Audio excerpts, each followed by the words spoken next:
Thank you. I'd like to say a special thank you to Karen Holmqvist for organizing this today and for inviting me to speak. And I apologize for not speaking in Swedish, but I've only arrived in Sweden in June and I'm still learning.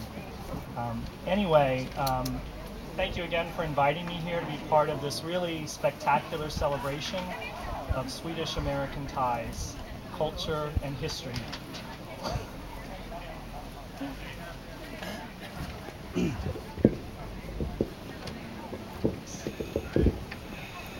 Our mission at the embassy is to cultivate and develop the many areas of cooperation that exist between Sweden and the United States, and to find new areas where the United States and Sweden can work together to solve the complex problems we all face.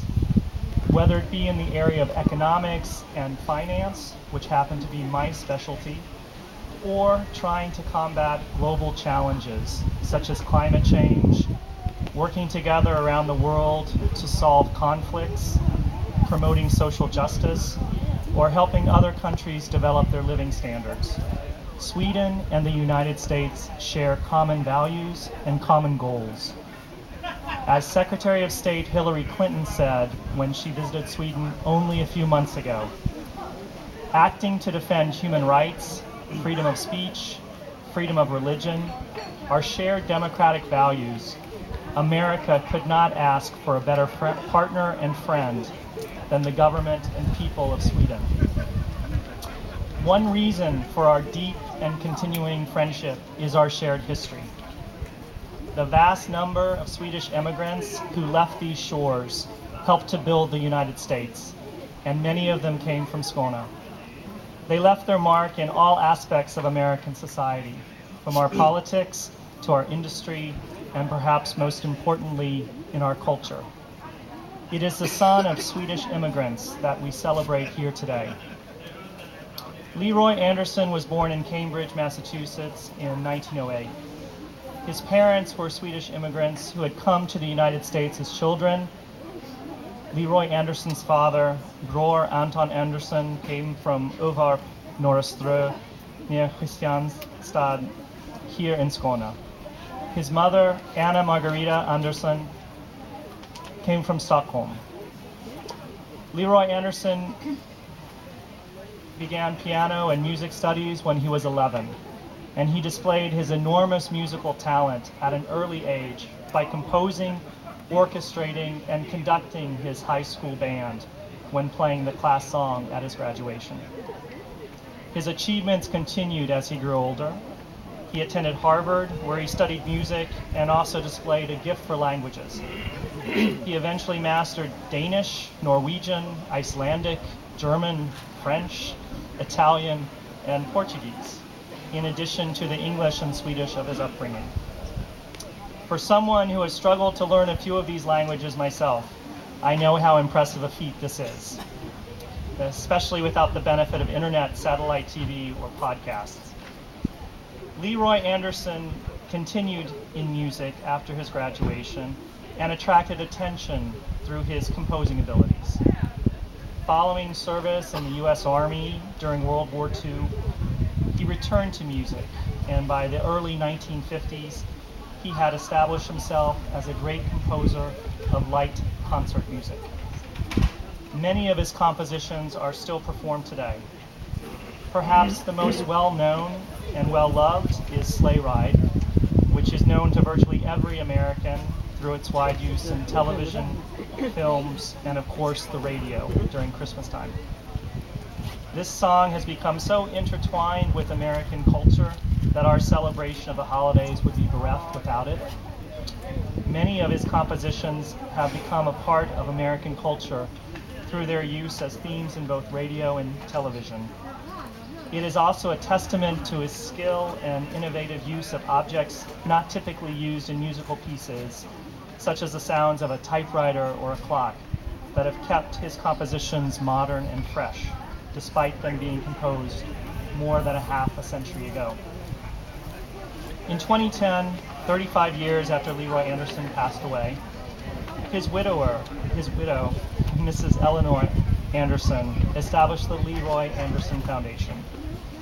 The Leroy Anderson Foundation honors his life work and supports music and music education. The foundation does this through school and community music programs, music scholarships for students, music education materials and exhibits and lectures. A fitting legacy for a man whose medium was music and who gave so much pleasure through his life's work.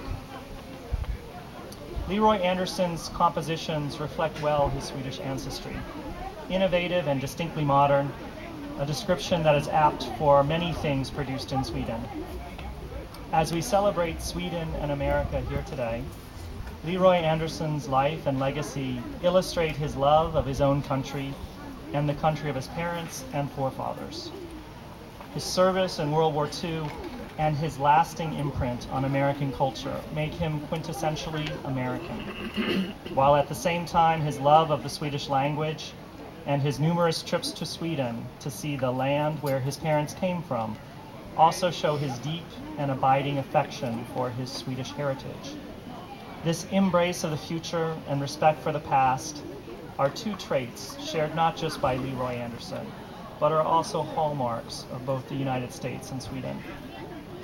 One of the things that we American diplomats are fascinated to learn about Sweden is the concept of lagom. It's a very difficult word to translate exactly, and a difficult word for many Americans to grasp. But I think the closest likeness in English is balance, or just enough.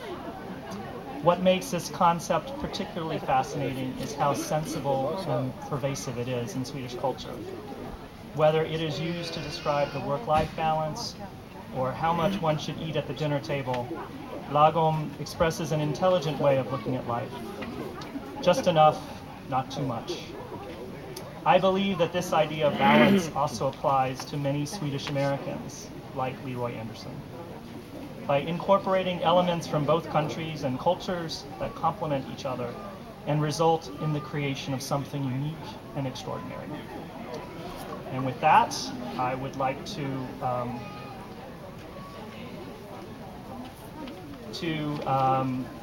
present the Madison plaquetten. And first I'd like to say, Mr. Anderson, if you would come up, please.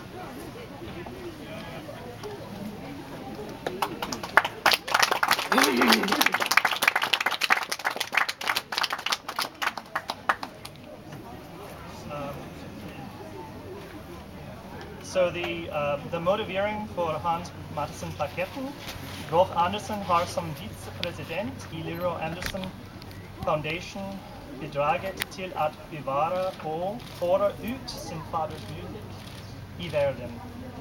På detta sätt har han varit och är en brobryggare mellan länderna.